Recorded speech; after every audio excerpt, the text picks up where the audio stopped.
Okay. तो चलो start करते हैं 25 जून का करंट अफेयर और आप देख रहे हैं डेली करंट अफेयर विद योरपीडिया। और आज मैं कुछ ज़्यादा टॉपिक्स आपके साथ डिस्कस करने के लिए लाया हूँ। एक तो आईटीबीपी को एक नोडल एजेंसी बनाया है कोविड सेंटर का, जो इंडिया का सबसे बड़ा कोविड सेंटर बना है दिल्ली में। और वो राधा स्वामी सत्संग ब्यास का एक सत्संग सेंटर है, जिसको राधा स्वामी ब्यास वालों ने दिल्ली गवर्नमेंट को दिया है एज अ कोविड सेंटर बनाने के लिए। तो उसको आईटीबीपी एज नोडल एजेंसी देखेगी, वहां डॉक्टर्स का कोऑर्डिनेशन करवाएगी। दूसरी न्यूज, गवर्नमेंट ने हिस्टोरिक रिफॉर्म स्पेस बैंकिंग और लाइव स्टॉक डेयरी सेक्टर के बीच में अनाउंस किए हैं कुछ रिफॉर्म्स इन डोमेन्स के लिए। कोविड 19 रिकवरी रेट 56.7% हो गया है हमारी कंट्री में, बढ़ गया है। वर्ल्ड फर्स्ट योगा यूनिवर्सिटी स्वामी विवेकानंदा के नाम से चलेगी और वो अमेरिका में बनेगी। United nation human right commission ने म्यांमार को बोला है कि आप रोहिंग्या मुस्लिम्स के लिए एक सेफ रिटर्न की ऑप्शन दीजिए। रशिया ने इंडिया का permanent membership in United nation security council को सपोर्ट किया है। और Nagaland sport academy Kohima Khelo India State Centre of Excellence बनाया जाएगा। तो खेलो India State Centre of excellence क्या है वो हमें पता होना चाहिए। चाइना अब देप्सांग में भी घुसने की ट्राई कर रहा है, लाइन ऑफ एक्चुअल कंट्रोल। दौलत बेग ओल्डी देप्सांग, पहले आपने देखा था कि हमारा पीछे लड़ाई हुई थी चाइना के साथ, तो गलवान वैली में घुसा हुआ था। फिर ये आपका जाके वहां पे सिक्किम की तरफ भी इंडिया में लाइन ऑफ एक्चुअल कंट्रोल में इन्वॉल्व कर रहा है अपने आप को। तो अलग अलग जगह पे China line of Actual control को क्रॉस कर रहा है। प्राइवेट पार्टिसिपेशन स्पेस सेक्टर में, गवर्नमेंट चाहती है कि स्पेस में जो रिसर्च है वो इसरो देखे और उसका जो बिजनेस मॉडल है उसमें प्राइवेटाइजेशन किया जाए। पाकिस्तान अभी भी एफएटीएफ की ग्रे लिस्ट में रहेगा। अभी क्या है एफएटीएफ, कौन सी बॉडी है ये, वो फाइनेंशियल बॉडी मैं आपके साथ अभी डिस्कस करूंगा। पहले भी मैंने डिस्कस किया है एफएटीएफ की ग्रे लिस्ट क्या है, ब्लैक लिस्ट क्या है। गवर्नमेंट अब कोऑपरेटिव बैंक्स को भी आरबीआई के अंडर लेके आ रही है। और प्रधानमंत्री मुद्रा योजना क्या है वो हम डिस्कस करेंगे, लेकिन उससे पहले कोरोना वायरस का क्या सिचुएशन चल रहा है वो देख लेते हैं। तो मैंने आपको बताया था यूएस सबसे ऊपर चल रहा है, 23 लाख केसेस हो चुके हैं। उसके बाद ब्राजील में 11 लाख केस हो चुके हैं। रशिया अब 6 लाख प्लस हो गया। इंडिया 4.5 लाख हो चुका है और यूनाइटेड किंगडम 3 लाख। ये 5 सबसे बड़ी कंट्रीज हैं कोरोना वायरस की। और 92 लाख हो चुका है, 1 करोड़ पहुंचने वाला है टोटल वर्ल्ड के अंदर कोरोना के केसेस। और डेथ अभी तक 4.5 लाख लोगों से ऊपर की डेथ हो चुकी है। अगर मैं इंडिया की बात करूं तो महाराष्ट्र सबसे ऊपर है, फिर दिल्ली और फिर तमिलनाडु, फिर गुजरात है और उसके बाद आपके वेस्ट बंगाल हरियाणा जैसी स्टेट्स भी आ रही हैं। तो ये बेसिकली एक वरीसम फैक्टर है इंडिया के लिए, इंडिया की स्टेट्स के लिए। चलते हैं हम न्यूज डिस्कस करते हैं। तो आईटीबीपी को नोडल एजेंसी बनाया गया है कोविड सेंटर दिल्ली के राधा स्वामी सत्संग ब्यास का। Indo Tibetan border police force आज उसने राधा स्वामी जो ब्यास का सेंटर है छतरपुर में है न्यू दिल्ली में, उसको ओवरटेक किया है और उसका एक नोडल एजेंसी बन गई है। तो देख रहे हैं शेड है जहां पे पहले सत्संग हुआ करता था, अब वो सत्संग तो नहीं हो रहा है आजकल। तो यहाँ पे राधा स्वामी सत्संग ब्यास ने एक गवर्नमेंट को ये पूरे का पूरा अपनी फैसिलिटी इंफ्रास्ट्रक्चर दे दिया है। और ये इंडिया का सबसे बड़ा कोविड सेंटर बनेगा और यहाँ पे सारी फैसिलिटीज प्रोवाइड की जाएंगी, सोशल डिस्टेंसिंग मेंटेन किया जाएगा, डॉक्टर्स की टीम्स वगैरह रहेगी। तो ये आईटीबीपी ही इसको नोडल एजेंसी रहेगी। 2000 बेड की फैसिलिटीज अभी बन रही है, लेकिन बाद में इसको 10,000 तक की कैपेसिटी का ले जाया जाएगा। ये अकॉर्डिंगली डिस्कशन यहाँ पे हुआ है। ओके, हिस्टोरिक रिफॉर्म्स गवर्नमेंट ने अनाउंस किए हैं स्पेस। अच्छा, अब इसमें से क्वेश्चन कैसे बन सकते हैं कि सबसे बड़ा सेंटर दिल्ली इंडिया में कहाँ पे है और वो किस ऑर्गेनाइजेशन किस सेक्ट ने गवर्नमेंट को दिया है, राधा स्वामी सेक्ट ने दिया है। और उसको नोडल एजेंसी कौन है, आईटीबीपी, और कहाँ पे बना है और कितने बेड का बना है, ये आपका क्वेश्चन बनेंगे। गवर्नमेंट ने historic reform space banking live stock dairy sector में अनाउंस किए हैं। अब इनका मतलब क्या है कि गवर्नमेंट ने कैबिनेट मीटिंग हुई है प्राइम मिनिस्टर के अध्यक्षता में, जिसमें ये बोला गया है कि प्राइवेट सेक्टर पार्टिसिपेशन को स्पेस सेक्टर में इन्वॉल्व किया जाए, प्राइवेट प्लेयर्स को बोला जाए कि स्पेस सेक्टर में आए। लेकिन उसके लिए कि उन्होंने बॉडी भी क्रिएट किया है, Indian National Space Promotion Authorization Centre. इसका नाम इन स्पेस याद कर लो, इन स्पेस इंपॉर्टेंट एक नाम है, Indian National Space Promotion Authorization Centre, C E का ई छोटा होता है नॉर्मली, तो इन स्पेस ये एक नई बॉडी बनी है जिसका काम होगा सोशियो इकोनॉमिक यूज करना स्पेस टेक्नोलॉजी का। देखो स्पेस रिसर्च तो अभी भी इसरो ही करेगा, लेकिन उस स्पेस रिसर्च का बेनिफिट कैसे मिले, लोगों को कैसे एप्लीकेशन में आए, वो ये इन स्पेस उसको देखेगा। एंड जैसे आप जानते हैं अंतरिक्ष एक कॉमर्शियल आर्म है इसरो का, वैसा ही मेरे को लगता है कुछ एक्टिविटी होगा यहाँ पे कि प्राइवेट प्लेयर्स को बोला जाएगा कि आप स्पेस रिसर्च का क्या सोशियो इकोनॉमिक बेनिफिट कर सकते हैं, क्या सोच सकते हैं, उसके बारे में आप इसमें इन्वॉल्व अपने आप को करें। तो पब्लिक सेक्टर एंटरप्राइजेस, एक public sector enterprise new space India limited भी क्रिएट किया गया है जो इसी काम को देखेगा। तो इनके नाम थोड़े से याद कर लेना, न्यू स्पेस इंडिया लिमिटेड ये एक पब्लिक सेक्टर क्रिएट किया गया है, Indian National Space Promotion Authorization Centre create किया गया है, जिनका काम यही होगा कि जो इसरो का सप्लाई ड्रिवन मॉडल था उसको डिमांड ड्रिवन मॉडल में कन्वर्ट किया जाए। पता है तुम्हें सप्लाई ड्रिवन मॉडल क्या होता है? कि आपने सप्लाई कर दिया। डिमांड ड्रिवन मॉडल क्या होता है कि डिमांड किस चीज की है, आप वो चीज बनाओ ना जिसकी डिमांड मार्केट में है। तो सप्लाई ड्रिवन से डिमांड ड्रिवन बनाया जाए और अपने जो असेट हैं स्पेस के उनको प्रॉपर्ली यूटिलाइज किया जा सके। जैसे इसरो वर्ल्ड में बहुत ही एडवांस्ड एक स्पेस रिसर्च प्रोग्राम है, हम अपने बहुत से सैटेलाइट्स लॉन्च करते हैं, इनसेट लॉन्च करते हैं, रिमोट सेंसिंग सैटेलाइट लॉन्च करते हैं, तो उन सब का यूज हम करें, प्रॉपर्ली एसेट को प्रॉपर्ली यूटिलाइज करें। So anyhow, this is the next news. I think this is I have to discuss next news with you, like cooperative और मल्टी जो cooperative banks हैं वो आरबीआई के कंट्रोल में आएंगे, that I will discuss later on। ये एक news आप यहाँ पे जरूर ऐड कर लें। इंटरनेशनल एयरपोर्ट इन कुशीनगर डिस्ट्रिक्ट एक नया गवर्नमेंट ने डेवलप करने की डिस्कस किया है कि कुशीनगर में एक नया एयरपोर्ट एक बनाया जाएगा उत्तर प्रदेश के अंदर। ये एक नई न्यूज यहाँ पे है। ओके अब आगे चलते हैं। इसमें से क्वेश्चन क्या आ सकता है, इसमें से ये दो नाम के क्वेश्चन आएंगे, इन स्पेस और न्यू स्पेस इंडिया लिमिटेड, एक नया पब्लिक सेक्टर जो इसी से रिलेटेड क्रिएट किया गया है वो क्या है, यहां से क्वेश्चन आ सकता है। कोविड 19 रिकवरी रेट इंप्रूव हो गया है, 56.7% हो गया कंट्री में, जो पहले कम था, तो अब इंप्रूवमेंट बढ़ रही है, रिकवरी रेट उसमें बढ़ रहा है। पॉजिटिविटी हमें रखनी चाहिए, मेरे को लगता है कि एक पीक आएगी इंडिया के अंदर और उसके बाद ये रिकवरी रेट बढ़ भी जाएगा और केसेस कम हो जाएंगे।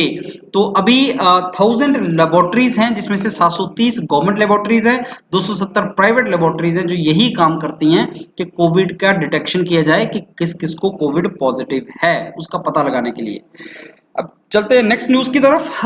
वर्ल्ड का फर्स्ट योगा यूनिवर्सिटी स्वामी विवेकानंदा पे के नाम पे बन रहा है और वो 6th international yoga day commemoration के ई पे बनाया गया। आप जानते हैं 2014 से इंटरनेशनल योगा डे सेलिब्रेट करना स्टार्ट किया है इंडिया में और इस बार छठा इंटरनेशनल योगा डे हम लोगों ने मनाया।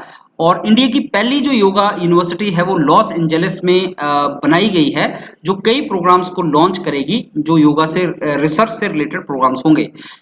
विवेकानंदा योगा यूनिवर्सिटी, वायू, ये नाम याद रखना है। वायू कहाँ पे बन रही है? लॉस एंजलिस में बन रही है। पहली योगा यूनिवर्सिटी किसके नाम पे बन रही है, ये क्वेश्चन आ सकता है। तो विवेकानंदा योगा यूनिवर्सिटी एक बन रही है जो लॉस एंजलिस में बन रही है। ये अमेरिकन नहीं बना रहे, ये इंडियन ही बना रहे हैं, लेकिन अब्रॉड में यूनिवर्सिटी बना रहे हैं, सो दैट हम चाहते हैं हम इसको प्रमोट कर सकें योगा रिसर्च को। तो तुम देख रहे हो minister of state for external affairs and जो चेयरपर्सन है स्टैंडिंग कमेटी के, उन्होंने इसका बेसिकली न्यूयॉर्क में जो कॉन्सुलेट जनरल है इंडिया का, उनकी वर्चुअल प्रेजेंस में इसको इनॉग्रेट किया है। सो जो इंडिया के एचआर नगेंद्र हैं, जो चांसलर हैं स्वामी विवेकानंदा अनुसंधान संस्थान के, प्रेजेंटली वो वायु के पहले चेयरमैन बने हैं। तो डॉक्टर एचआर नगेंद्र, इनको बनाया गया है वायु का पहला चेयरमैन। स्वामी विवेकानंदा को क्यों चूज किया गया है? क्योंकि यही वो पर्सनैलिटी थे जिन्होंने अपनी शिकागो में फेमस वर्ल्ड रिलीजन कॉन्फ्रेंस हुई थी शिकागो में 1893 में, और उसमें उन्होंने एक फेमस स्पीच दी थी, brothers and sisters of United states of America. तो उस पर बहुत ज्यादा क्लैपिंग हुई थी। तो उन्होंने ये यूनिवर्सल ब्रदरहुड का मैसेज यूएस में दिया था, इसलिए उनके नाम पे ये हमने यूनिवर्सिटी रखी है। सो इस यूनिवर्सिटी को यूएस में बनाने का लॉजिक क्या है कि जो ईस्ट है जिसमें इंडिया आता है, ईस्ट का योगा और वेस्ट का रिसर्च को अगर कंबाइन कर दिया जाए तो योगा एक साइंस है, अगर हम उसको कंबाइन कर दें तो पूरे वर्ल्ड में इसका बेनिफिट होगा। इस पर्पज से हमने इस यूनिवर्सिटी को लॉस एंजलिस में बनाया है। ये आपकी इंपॉर्टेंट न्यूज है। अब रोहिंग्या मुस्लिम्स किस कंट्री से रिलेटेड हैं? म्यांमार। म्यांमार ने रोहिंग्या एक प्रोविंस है जहां पे इनको एक प्रोविंस में रहते हैं रोहिंग्यास, जिनको वहां से निकाल दिया था म्यांमार ने। United nation human rights commission ने इनको बोला है कि अगर रोहिंग्या वापस आना चाहते हैं, इन बेचारों के पास कोई भी घर नहीं है ये एक बेसिकली माइग्रेंट हैं जो अलग अलग कंट्रीज में जा रहे हैं, तो अगर ये वापस आना चाहते हैं तो इनको प्लीज एक सेफ आप कमिंग बैक ऑप्शन दो। एग्जाम के हिसाब से इंपॉर्टेंट है कि रोहिंग्या कौन सी कंट्री से रिलेटेड हैं और इनका क्या ट्रबल है। ये एक एथनिक माइनॉरिटी है जो रैखाइन स्टेट म्यांमार, ये है वो प्रोविंस रैखाइन स्टेट, इसका नाम याद रखना है म्यांमार में, जहां पे ये एक माइनॉरिटी की तरह से रहते हैं। और तुम देख रहे हो जैसे चाइना के अंदर भी हमने डिस्कस किया था जिंगजियांग में मुस्लिम माइनॉरिटी हमने डिस्कस किया था, उसी तरीके से बांग्लादेश के अंदर भी माइनॉरिटीज हैं, म्यांमार के अंदर भी माइनॉरिटीज हैं। तो वर्ल्ड ओवर माइनॉरिटीज के अगेंस्ट टॉलरेंस कम है, जो बेसिकली अच्छी चीज नहीं है, बिकॉज वो कहां पे जाएंगे। सो उनको टॉलरेट करने के लिए United nation human right commission बोलता है कि आप ऐसा ना करें, उनको सेफली उनका रहने का उनको अलाउ किया जाए।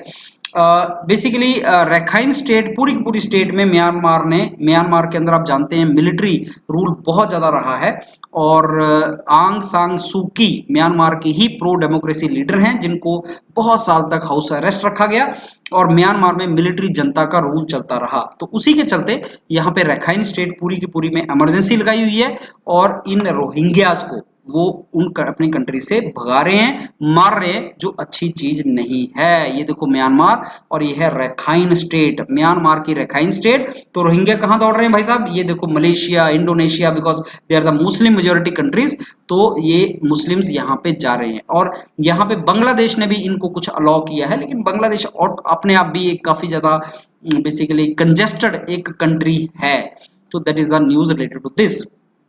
यस, अब India has become non permanent member of United Nation recently, जो एक न्यूज आई थी। और इंडिया को परमानेंट मेंबर यूनाइटेड नेशन का बनाने के लिए रशिया ने सपोर्ट किया था कि इंडिया को permanent member of United nation बनाया जाना चाहिए। तो इंडिया को permanent member of United nation का जो बनाने का एक बिड रशिया ने दी है। मैंने आपको बताया था कि 5 परमानेंट मेंबर हैं यूनाइटेड नेशन के, USA, Russia, UK, France, China. इनमें से चारों मेंबर्स मानते हैं कि यूनाइटेड नेशंस का परमानेंट मेंबर इंडिया को बनना चाहिए, एक्सेप्ट चाइना। और जब तक चाइना नहीं मानेगा तब तक इंडिया बन नहीं सकता, बिकॉज इन पांचों के पास वीटो पावर है। और वीटो पावर का मतलब ये होता है कि अगर कोई भी कंट्री इन 5 में से ना चाहे तो वो डिसीजन नहीं लिया जा सकता। इंडिया नॉन परमानेंट मेंबर बना है जनवरी 1 2021 से, 2 साल के लिए बनेगा, लेकिन 8वीं बार बना है नॉन परमानेंट मेंबर। लेकिन नॉन परमानेंट मेंबर नहीं बनना चाहते हम परमानेंट मेंबर बनना चाहते हैं, बिकॉज 1945 में जब यूनाइटेड नेशन बना था तब सिचुएशन अलग थी, आज सिचुएशन अलग है। यूनाइटेड नेशन के बनाने का मेन पर्पस था कि वर्ल्ड में वर्ल्ड वॉर थर्ड ना हो, और वर्ल्ड वॉर रोका जा सके, और पीस का हार्मनी क्रिएट किया जाए वर्ल्ड के अंदर, जो बिना इंडिया के परमानेंट मेंबर बनाए पॉसिबल नहीं है। Because India is the second most populated country in the world, India is the largest democracy in the world, you can not ignore India, and India should be made permanent member of United nation. तो Russia ने recently इसको support किया है। Russia में victory day celebration हुआ है अभी, जिसमें हमारे डिफेंस मिनिस्टर राजनाथ सिंह गए थे, और वहीं पे ये उन्होंने डिस्कस किया है। Okay, no Nagaland sports academy Kohima अब Khelo India State Centre of Excellence बनेगा। इंदिरा गांधी स्टेडियम कोहिमा को Khelo India State Centre of Excellence बनाया गया है, और ये basically Khelo India State Centre of Excellence के पहले फेज में ये किया गया है। तो ये नागालैंड के कोहिमा के लिए बहुत प्राउड की बात है, जो बेसिकली इस स्टेट के लोगों को हेल्प करेगी। सो और भी कुछ स्पोर्ट्स फैसिलिटी 8 स्टेट्स में आइडेंटिफाई की हैं स्पोर्ट्स मिनिस्ट्री ने फर्स्ट फेज में, नागालैंड, अरुणाचल प्रदेश, मणिपुर, मिजोरम, केरला, तेलंगाना।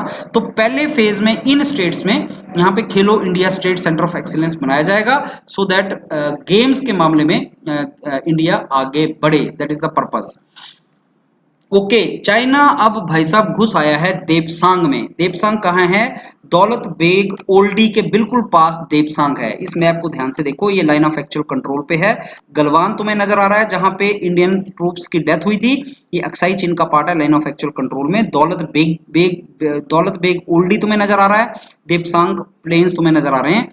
तो चाइना की जो आर्मी है, जिसको पीपल रिपब्लिकन आर्मी बोलते हैं, अब अपनी ट्रूप्स को उन्होंने दौलत बेग ओल्डी के ईस्ट में मोबिलाइज कर दिया है और देपसांग सेक्टर में भी मोबिलाइज कर दिया है, और अपना स्ट्रक्चर अभी भी गलवान वैली के आसपास वो क्रिएट कर रहे हैं, डिस्पाइट ऑफ द फैक्ट कि स्टेज वाइज डिसएंगेजमेंट स्टार्ट हो चुका है।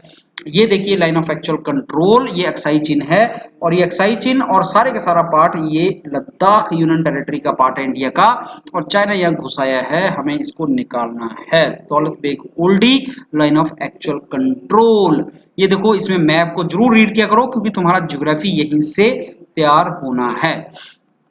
इसको ध्यान से देखो, गलवान वैली है अक्साई चीन की, और ये line of Actual control Galwan valley ये पॉइंट है जहां पे इशू चल रहा है इंडिया और पाकिस्तान का। और पेंगोंग लेक यहाँ पे है, तो Pangong lake, Galwan valley, Depsang, older this old Beg और दौलत बेग ओल्डी, ये कुछ नाम हैं जो तुम्हें याद रखने हैं। सियाचिन ग्लेशियर तो वैसे ही फेमस है, highest battle ground in the world. Okay, अब गवर्नमेंट चाहती है कि स्पेस सेक्टर में प्राइवेट पार्टिसिपेशन किया जाए। देखो जब भी हम बोलते हैं ना प्राइवेट पार्टिसिपेशन अच्छा है बुरा है, तो ये डिपेंड करता है कि क्या हम इसका बेनिफिट उठाएंगे कि नहीं। ऐसा चाहिए बुरा नहीं है। तो गवर्नमेंट बोल रही है कि जो स्पेस रिसर्च है वो तो इसरो करता रहे, लेकिन स्पेस रिसर्च को मोनिटाइज करना है, हमने बिजनेस मॉडल बनाना है उसका। बेच भी रहे हो कि नहीं बेच रहे हो तुम? छोटी सी कंपनी होती है, वो बेच बेच के कितना रिच हो जाती है। रिलायंस कंपनी है, बेच बेच के वर्ल्ड के देखो कितना रिच कंट्री बन गई, कंपनी बन गई है। तो क्या इसरो भी अपना जो बना रहा है, रिसर्च कर रहा है, उसको बेच नहीं सकते क्या? तो उसके लिए उन्होंने एक प्राइवेट पार्टिसिपेशन की इन्वॉल्वमेंट किया है। तो अब कैबिनेट ने एक बॉडी बनाया है इन स्पेस। इन स्पेस का फुल फॉर्म मैंने अभी भी आपके साथ डिस्कस किया, जिसका पर्पज ये होगा। तो ये न्यूज इंडियन एक्सप्रेस में आई थी, Indian National Space Promotion and Authorization Centre बनाया जाएगा, जो एक सिंगल पॉइंट इंटरफेस होगा इसरो के बीच में, और हर कोई प्राइवेट प्लेयर जो इसरो के असेट्स को यूज करना चाहता है सोशियो इकोनॉमिक बेनिफिट के लिए, लोगों के लिए, ये उसका पर्पस है। तो एक नई बॉडी बनी है इन स्पेस, नाम याद रखना है उसके लिए, और उसका पर्पस क्या होगा कि रिसर्च जो स्पेस में चलती है हमें उसका यूज करना है सोशियो इकोनॉमिक डेवलपमेंट के लिए। तो सोशियो इकोनॉमिक डेवलपमेंट किया जाए, बिजनेस क्रिएट किया जाए, ये हम चाहते हैं। भाई साहब पाकिस्तान अभी भी जो है वो आपकी फाइनेंशियल एक्शन टास्क फोर्स के ग्रे लिस्ट के अंदर ही रहेगा। यूनाइटेड नेशन ने इसको एक FATF ग्रे लिस्ट बनाई है। ग्रे लिस्ट ब्लैक लिस्ट मैंने डिस्कस की थी आपके साथ। ये जो कंट्रीज जो टेररिज्म को स्पॉन्सरशिप देती हैं, टेररिज्म को रोकती नहीं है, और पैसे को जो इंटरनेशनल मनी है उसको गलत चीजों में यूज करती हैं, उन कंट्रीज को ग्रे लिस्ट में डाला जाता है। तो अभी लेटेस्ट न्यूज ये थी कि पाकिस्तान अभी भी ग्रे लिस्ट के अंदर रहेगा। आप जानते हैं कि FATF का जो चेयरमैन है प्रेजेंटली प्रेसिडेंट, वो चाइनीज हैं, जियांग मिन लियू उनका नाम है। और इस बॉडी ने ये डिसाइड किया कि पाकिस्तान अभी भी ग्रे लिस्ट में रहेगा, क्योंकि पाकिस्तान को जो काम दिया था पाकिस्तान ने वो ढंग से किया नहीं है। फाइनेंशियल एक्शन टास्क फोर्स ने ग्लोबल टेररिज्म फाइनेंशियल जो ये global terrorism terrorist financial watch dog है, कि ग्लोबल जो टेररिस्ट हैं उनको फाइनेंस तो नहीं मिलता, ये उनको देखती है बॉडी। तो इसी को देखते हुए बेसिकली ये डिसीजन लिया गया था कि चाइना को पाकिस्तान को अभी भी ग्रे लिस्ट में रखा जाएगा। तो अभी पाकिस्तान को उस लिस्ट में रखा गया, इसको ब्लैक लिस्ट में भी डाला जा सकता है अगर पाकिस्तान इनका बात नहीं सुनेगा। ये उसमें डिसीजन लिया गया था। गवर्नमेंट ने क्या किया है, कोऑपरेटिव बैंक्स जो आरबीआई के कंट्रोल में नहीं होते थे उनको आरबीआई के कंट्रोल में रखा है। अब आरबीआई रिस्ट्रिक्शन इंपोज करेगा इन बैंक्स के ऊपर, सो दैट ये बैंक्स ढंग से काम कर सके, क्योंकि आरबीआई की regulation is very very important. So सारे जितने भी कोऑपरेटिव बैंक्स होंगे वो आरबीआई के कंट्रोल में रह जाएंगे। और union information and broadcasting minister Prakash Javadekar ने ये इंफॉर्मेशन दी। कितने हैं ऐसे कोऑपरेटिव बैंक्स? तो प्रेजेंटली 1482 अर्बन कोऑपरेटिव बैंक्स है, 58 मल्टी स्टेट कोऑपरेटिव बैंक्स है, और ये आपके आरबीआई के सुपरविजन में, और प्रेसिडेंट साहब ने इसको अप्रूवल दे दिया है और आरबीआई के सुपरविजन में ये रहेंगे। एक और इससे रिलेटेड जो न्यूज थी बैंक से, वो थी कि 2% इंटरेस्ट सबवेंशन बोरोअर को, शिशु कैटेगरी में जो बोरोअर हैं मुद्रा बैंक के, मुद्रा योजना के प्राइम मिनिस्टर ने जो मुद्रा बैंक योजना स्टार्ट की थी वो क्या है अभी डिस्कस करेंगे। उसमें शिशु एक बेसिकली कैटेगरी थी जिसमें 50,000 तक का लोन मिलता है, उसको 2% इंटरेस्ट सबवेंशन दिया जाएगा बोरोवर को जिन्होंने 50,000 तक का लोन लिया है। प्रधानमंत्री मुद्रा योजना लोन 10 लाख तक का लोन प्रोवाइड करती है स्मॉल एंड माइक्रो एंटरप्राइजेस को। वो अभी हम डिस्कस करेंगे क्या है, लेकिन सबसे पहले ये आप इंफॉर्मेशन कि आरबीआई के अंडर अब कोऑपरेटिव बैंक्स को रखा जाएगा, ये आपने इंफॉर्मेशन याद रखनी है। ये है मुद्रा बैंक योजना।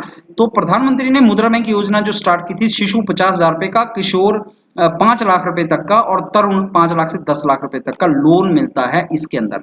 तो मुद्रा लोन इसको बोलते हैं। ये छोटी कंपनी जो स्टार्ट कंपनी है, कंपनीज जिन्होंने अपने आप को एस्टेब्लिश करना है, उन कंपनीज को ये लोन मिलता है। शिशु, किशोर, तरुण, ये नाम याद रखना।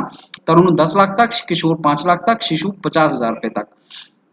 अब ये लॉन्च किया गया था अप्रैल 8 2015, जिसको 10 लाख तक का लोन छोटे एंटरप्राइजेस को दिया जाए, ये इसका पर्पस था। शिशु, किशोर, तरुण, इसके अंदर लोन के 3 डोमेन्स थी जिनमें ये दिया जाता था, और कोई नया एंटरप्रेन्योर है या छोटी कोई कंपनी है उसमें इसको दिया जाता था। शिशु 50,000 तक, किशोर आपका 5 लाख तक, तरुण आपका 10 लाख तक, ये इसके अंदर थे। तो अभी रिसेंटली गवर्नमेंट ने ये बोला कि जो शिशु है जिसको 50,000 रुपए तक का लोन जिन्होंने लिया है, उनको 2% इंटरेस्ट सबवेंशन दिया जाएगा बोरोवर को जिन्होंने शिशु कैटेगरी में लोन ले रखा है। ये उससे रिलेटेड न्यूज थी। तो I think these were the news which we discussed and I hope you remember this. तो करंट अफेयर में ये न्यूज और जो डिटेल्स है, बाकी मैं आपको सारा पीडीएफ भेजता हूं, आप ये सारा पीडीएफ को एक बार गो थ्रू करें। मैंने मेन न्यूज आपके साथ डिस्कस किया है, आधा घंटा मैं इसमें आपको पढ़ा रहा हूं और बाकी आप इसको गो थ्रू करेंगे और इसको हर दिन के हिसाब से नोट करना। और जितने भी जून मंथ में क्वेश्चंस हैं, 500 1000 questions, that I will provide you and I will discuss with you what can be the questions asked on the basis of this. Fine, I hope you have understood it. Thank you.